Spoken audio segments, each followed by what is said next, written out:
একটি এরকম কার্টুন যেটা অনেক আগে বলে দিয়েছিল যে মানুষের জায়গা মেশিন নিয়ে নেবে।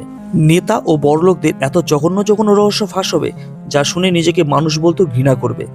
এপিসোডে দেখা যাচ্ছে যে একজন সেলসম্যানের কথা শুনে তারা নিজের বাড়িকে পুরোপুরি একটি অটোমেটিক সিস্টেমে চলা বাড়িতে পরিণত করে।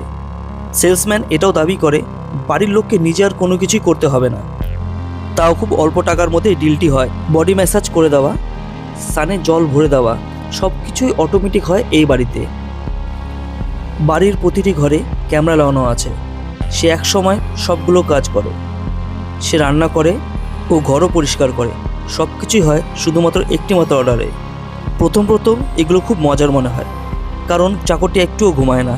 একটি মাত্র অর্ডার করলেই সে সব কিছুই করে দেয়। কিন্তু হঠাৎ এর অভ্যাসগুলি পাল্টে যায়। বাড়ির এই রোবট চাকরটি বাড়ির মালকিনকেই পছন্দ করতে শুরু করে এবং তার স্বামীকেই বিভিন্ন উপায়ে মারার চেষ্টা করতে থাকে।